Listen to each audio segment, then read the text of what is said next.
Dobar dan, dragi prijatelji. Ovaj projekat podržan od strane La Fondation pour la Formation Hotelière. Evo, danas ćemo pripremati jedan lijep specijalitet. U pitanju su file mignoni. Malo ćemo ih bardirati sa slaninom. Šta znači bardirati? Znači omotati sa slaninom, da slanina ovako da tu jednu dozu i sočnosti i masnoće ovim mignonima. Mignoni su, kao što ste već učili u onoj prethodnoj lekciji kada smo obrađivali juneći file, to su 3 parčeta mesa koja se sjeku od junećeg filea i koji su podjednake gramaže, a sva 3 parčeta iznose između 200 do 250 grama, zavisnosti naravno od vašeg normativa, to jest od normativa ugostiteljskog objekta ili vi u kući kada pravite, vi sami određujete koja će to biti gramaža. Kao prilog, ja sam se odlučio uz ove mignone da napravim jedan prelijepi rižoto. Tu ću u rižoto dodati malo tikvice, malo blitve, naravno obavezan crveni luk i da krenemo sa radom. Pretpostavljam već, upalimo naše grijano tijelo. Prvo ćemo da pripremamo rižoto. Zašto? Zato što nam je za rižoto potrebno malo više vremena, otprilike nekih 16 do 20 minuta u zavisnosti od temperature. Za rižoto uvijek koristi poluokrugla ili okrugla riža, to jest riža poluokrugla ili okruglog zrna, a ne riža dugog zrna. Tako da već to sve pretpostavljam da znate, pa nećemo mnogo pričati o tome. Crveni luk naravno isjeckamo na sitne kockice.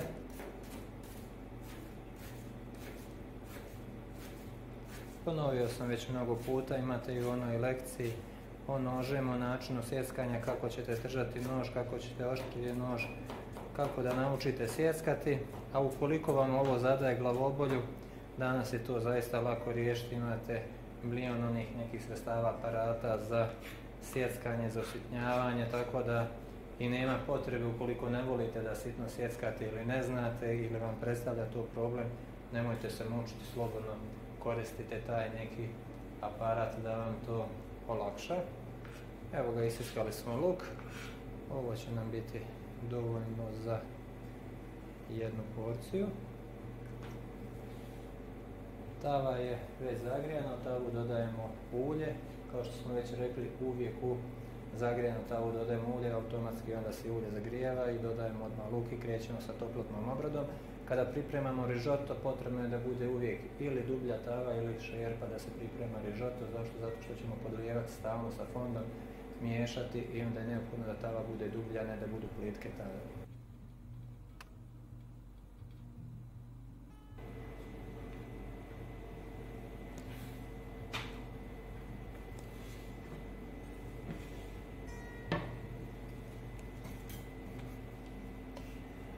Primijetili ste da sam sklonio tavu, zašto? Zato što se malo već i pregrijalo, pa samo sekundu sklonimo sa grijnog tijela i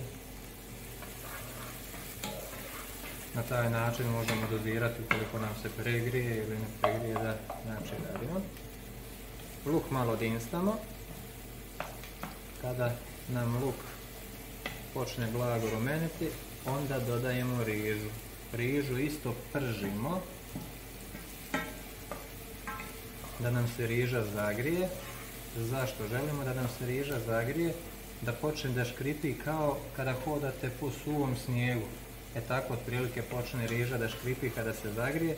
Tada su pore na riži otvorene, onda podlijemo sa malo bijelog vina i sa fondom. Luk pržimo dok ne porumeni. Sada kada je luk porumenio, dodat ćemo i rižu. Rižu smo naravno prebrali, oprali, posušili i sada je dodajemo u tavu, u luk. Dodamo rižu. Vidjeli ste riža poluokruglo zrno, ne dugo nego poluokruglo. I sada rižu miješamo da se riža zagrije. Kao što sam rekao, rižu miješamo toliko dugo, to je otprilike nekih minut, dva, dok ona ne počne kao da škripi, kao kad hodate po suhom snijegu.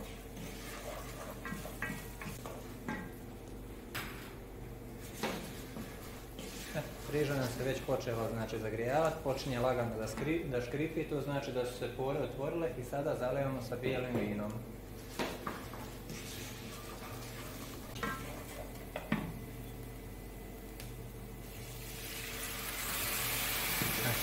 Vidite, znači sve je bilo zagrijano, dodali smo bijelo vino, pore su se otvorile. Sada, pošto smo dodali vino, ono automatski se alkohol isparava, a aroma vina ulazi u rižu, znači riža upija tu aromu vina, a alkohol je automatski ispario. Zato smo čekali da nam se riža dovoljno zagrije, da počne da škripi, da se otvore te pore na riži.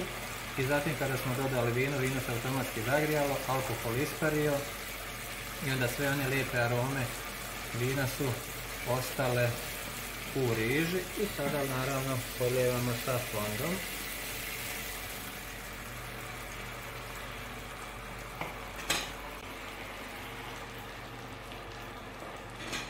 Ja koristim povrtni fond, taj fond sam pripremio jučer.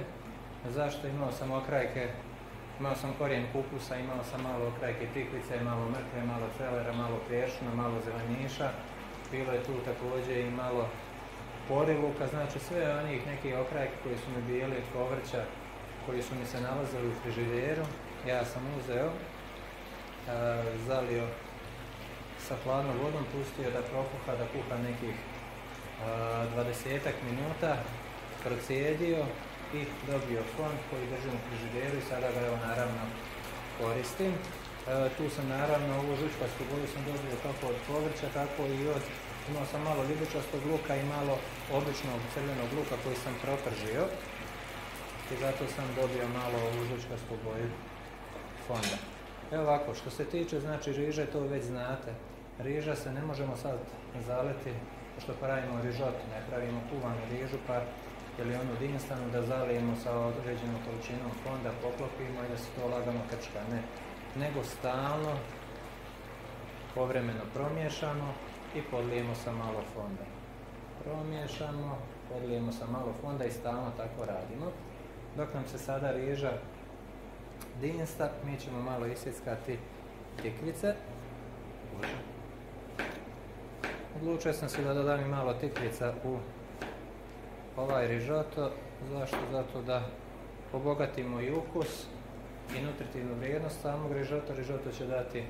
Riža će dati te ugljene hidrate, a tikvice i blitva će dati tu neophodnu dozu vlakana, vitamina, minerala.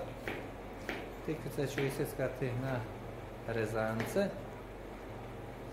Naravno, primijetili ste tikvicu nisam gulio. Zašto? Zato što je ovo domaća organska tikvica, znam je porijeklo i znam da nije prskana, samo sam dobro oprao. Ukoliko vi nemate te podatke, to je kupujete u marketima pa niste sigurni,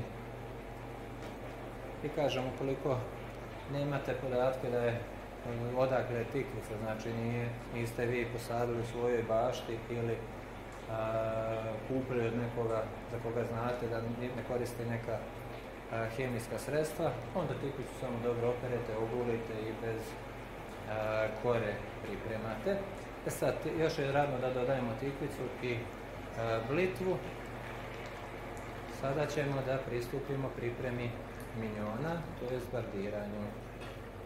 Dodali smo malo fonda, promiješamo rižu i ostavimo to. Sad ovdje imamo 3 prekrasna parčeta junećeg filea i sada je samo u suštini potrebno da mi to lijepo ovako okolo, ne znam da li možete da vidite, ovako lijepo da barižamo, znači u suštini da oblikujemo lijep kružić i da picnemo. Uzet ćemo ovaj jedan špiz i probiti ovo da drži, da nam se slanina ne otpadne dok se bude poživio.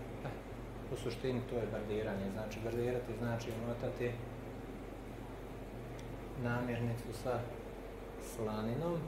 Bardirati možete piletinu, možete u suštini junetinu, sva neka mesa koja u sebi nemaju dovoljno masnoće, pa na taj način da ćemo u ovoj junetini malo ovaj dimljeni ukus slanine, a sa druge strane da ćemo malo dozu te prekrasne masnoće iz slanine.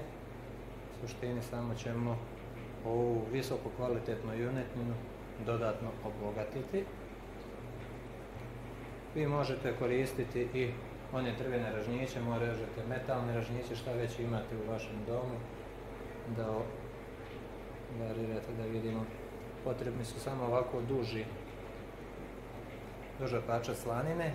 Ukoliko ne imate dovoljno duge, možete i kratke koristiti, ali onda samo sa 2-3 strane ubodete da li sa čačkalicom, da li sa onim drvenim ražnjićem, znači šta već imate. Opet podlijevamo. Kada podlijevamo rižu ili bilo koje jelo kada dinstamo, uvijek koristite topao ili vreo fond. Nemojte nikad hladni, zašto da ne bi dolazilo do oscilacije temperature prilikom pripreme samog jela. Znači, topli vrela riža dinsta se topao ili vreli fond. Podlijevamo. Dinstamo neko meso, uvijek vreli fond. Znači, iako sam ga ja pripremio juče, izvadio sam, podgrijao trenutno za ovu pripremu. Također primijetili ste da sam počeo prvo pripremati rižoto, pa tek sada se vraćam na meso. Zašto? U zavisnosti šta pripremate, tako i one namirnice koje vam, to jest ono jelo koje vam duže treba za pripremu, to jest u ovom slučaju sad prilog im se duže priprema nego meso, prvo počinjem njega. Zašto? Zato što trebam napirati vrijeme da u isto vrijeme bude gotova i riža i meso. Pošto znam da mi je za rižu potrebno otprilike 20 minuta, a za ovo meso koje može ići, pošto je junetina u pitanju, i srednje pečeno ili manje pečeno, ukoliko neko voli ono kako kažu kod nas English ili krvavo kod nas kažu, potrebno mi je nekih 4 do 5 minuta, pošto ja volim srednje do više pečeno, onda će trebati nekih 6 do 8 minuta i onda tako doziram vrijeme da mi sve bude u isto vrijeme gotovo. Zašto? Zato što želim u isto vrijeme da serviram tanjir, da dođe pred gosta, to jest da serviram svojim ukućanima, da sve bude toplo, u isto vrijeme da se nalazi na trpezi na stolu. Da smo počeli pripremati u isto vrijeme i meso i rižu, meso bi bilo gotovo, čekalo bi ovdje, hladilo bi se, dok bismo mi se zabavljali sa rižom da i ona bude gotova. Sada ćemo malo začiniti rižu. Zašto? Zato što fond, ja pretežno kada pravim fond ili ga jako malo začinim ili ga uopšte ne začinjavam. Zašto? Zato što ne znam za šta ću ga sve koristiti. Lakše mi je sada dozirati slanoću i sve što mi je neophodno, nego da začinim fond da bude u potpunosti začinjen slan i onda kada ga dodajem u pojedina jela, u sosove, onda ne znam da li će mi trebati više ili manje začin. Malo bibera.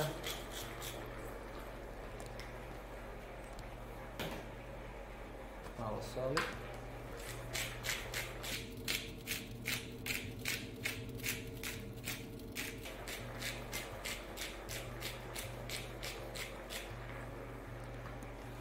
I sada ćemo upaliti grejno tijelo da nam se počne ova tava grijati za minjone. Znači tek sada, pošto je prošlo otprilike nekih 10 minuta dinstanja riže,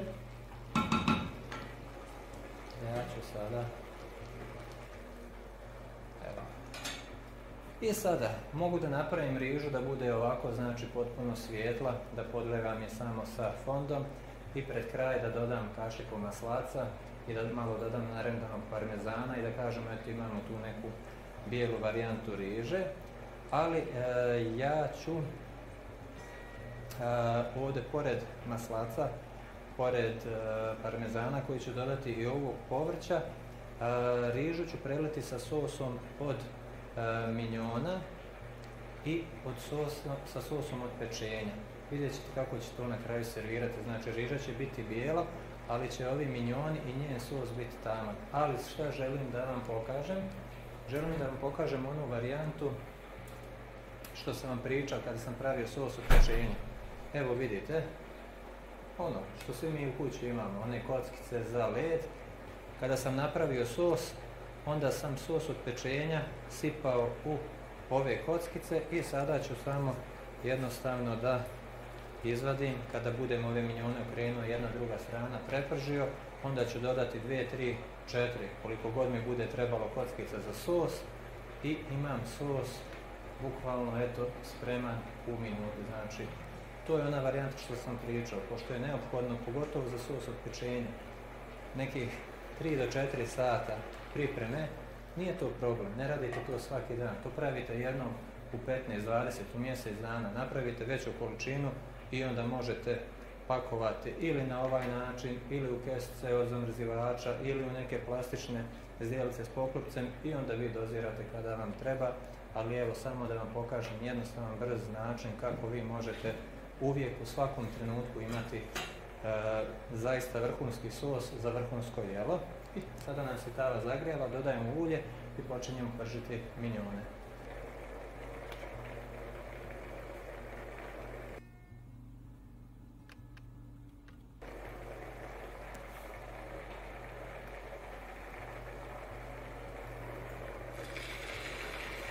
Znači u zagrijanu tavu ulje nam se automatski onda zagrije i sada dodamo ove prekrasne minjone da se prže.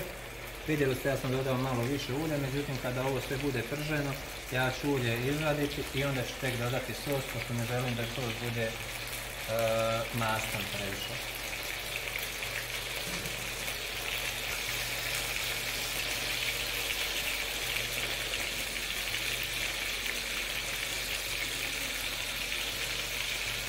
Evo ga, sada ćemo isjeckati našu blitvu. Blitvu ćemo dodati bukvalno pred sam kraj dizanja, otprilike nekih 4 do 5 minuta pred kraj.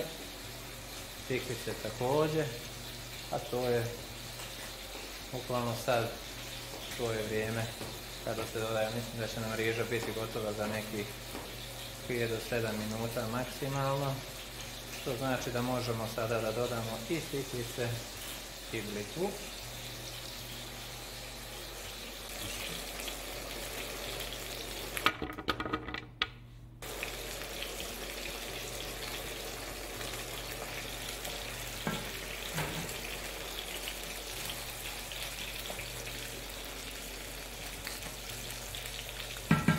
I sada ćemo krenuti naše minjone.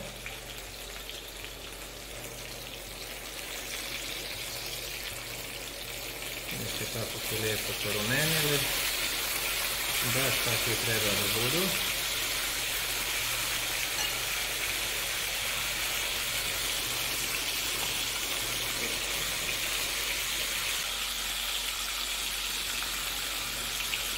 I znači, stalno podlijevamo,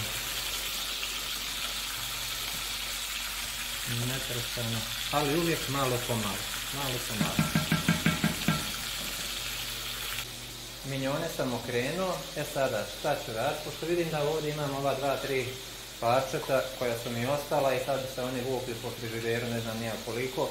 Ovo uopšte nisam planirao da uradim, ali žao mi je, šteta, ova slanina je zaista sjajna. Isjetkat ću je ovako sitno.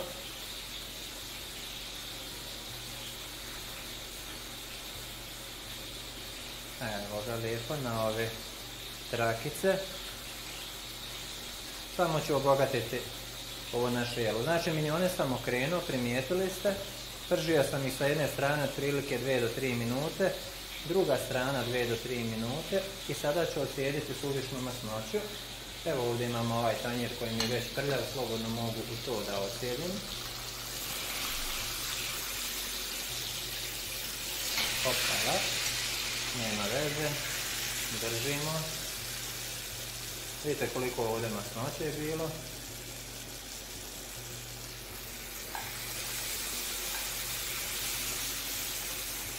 Tako. Sada, lijepo ove kockice slanine ubacit ću ovdje.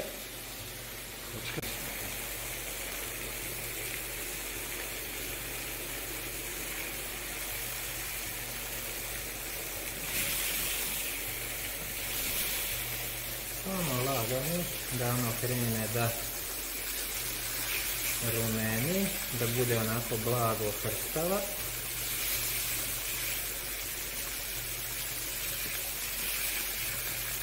I sada dodajemo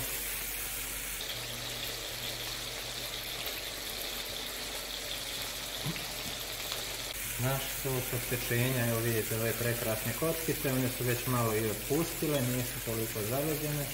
Dodajemo, evo vidite kako slanina postaje krskava. Odlično. Kažem, nisam planirao da koristim ovu slaninu i na ovaj način, ali kad je već imamo, zašto da ne obogatimo naš sos. I slobodno malo fonda.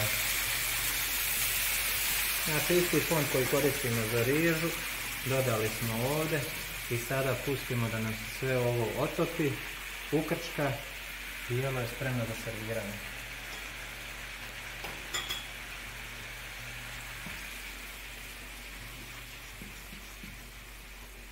Sos nam je skoro gotov, minjoni gotovi, riža minut do kraja. Sada ćemo rižoto da obogatimo, to jest da ga taj završni, ono kao što bi rekli touch, taj završni dodir, da mu lijepo damo taj ukus i tu mliječnu boju i taj sjaj, a to postižemo tako što ćemo dodati otprilike evo pola kašike maslaca i narendati parmezana.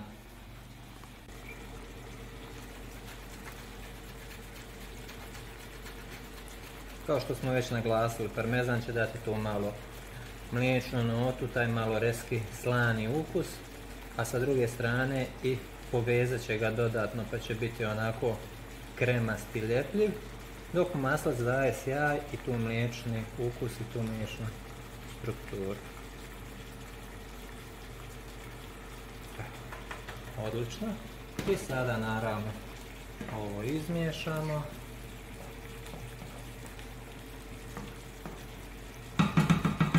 I ovako sve ovako da se ono sve lijepo sjedini.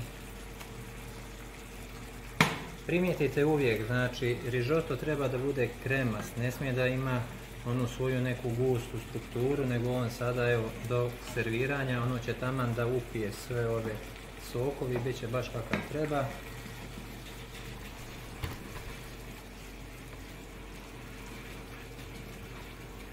Evo pogledajte ovaj prekrasni sos, tu boju, ova kombinacija minjona, sosa, mislim da će ovo zaista biti jedno veoma lijepo i ukusno jelo. Okrenemo i sada možemo pristupiti serviranju. Sve je gotovo, isključimo grejno tijelo i idemo da nađemo tanjir za serviranje.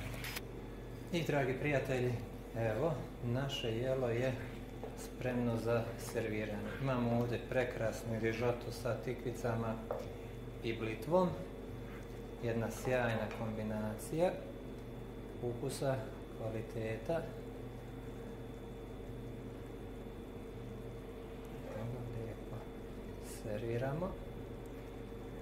Evo ovo ono što sam vam pričao već, to znači kada dobijete u restoranima rižoto koji je serviran u obliku kalupa i zadrži taj oblik, to baš i nije rižoto. Iskreno da vam kažem, ja sam ga tako pripremao 4-5 godina na početku, eto da kažem, svog kulinarskog zanata. I onda sam igrom slučaja imao priliku da idem u Italiju, da radim sa vrhunskim italijanskim kuvarima, da od njih učim talijansku kuhinju. I tada sam primijetio mnoge greške koje sam ja radio. To jest rižoto nikada nije takve strukture, on je strukture da ovako bude lagano kremast, lijep, da se razliva po tanjiru. Sad ćemo lijepo, pošto imamo ovaj prekrasni tanjir, tačno ćemo ga ovako dovesti do rubova. Evo, odlično. Znači od rižota ne možemo da napravimo kupole, koliko god to mi željeli.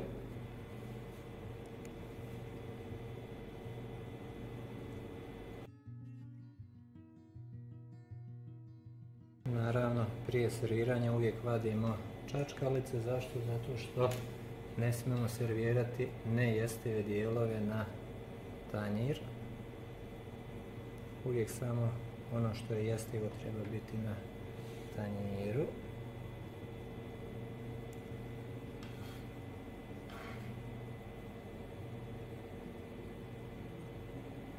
Ne mogu vam opisati kako ovo lijepo miriši, kako ovo mami da već sad probam.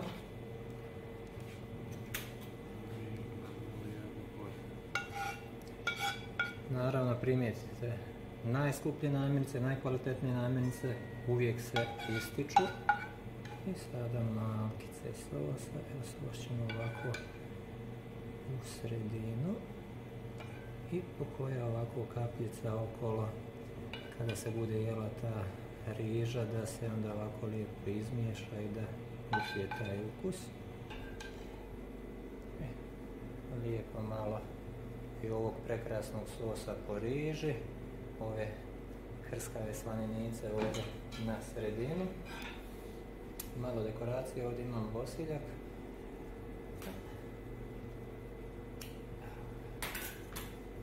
Čisto ćemo ovako malo da ukrasimo ovu sredinu, da da taj mediteranski dio, i pošto sam primijetio da sam malo tanjir uflekao prilikom serviranja, moramo ga obrisati. Znači ne smije na rubovima tanjira da se vide otisci prstiju i da se vidi, ne da Bože, neki malo dio sosa, neke masnoće ili nešto. Ili vlažnu krpu, ili vlažni papirni ubrus i lijepo sve očistimo. I vidite, imamo jedno vrhunsko jelo koje bi se zaista moglo servirati u najkvalitetnijim restoranima bilo gdje u svijetu. Kao što ste primijetili, ja sam krenuo da pripremam jednu recepturu, međutim vidio sam da mi je ostalo malo namirnice i onda sam u trenutku zamislio da ajde da i to iskoristimo, da i to dodamo, da poboljšamo ukus.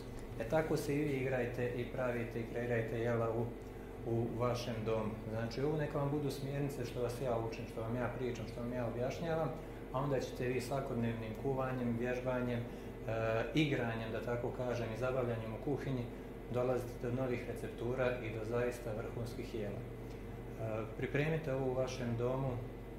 Umjesto junećeg filea možete na ovaj način pripremiti i pileći file, možete i svinjski file, znači ne mora biti junetine u pitanju, a možete zaista napraviti jedno vrhunsko gastronomsko jelo u vašem domu. Prijatno i uživajte!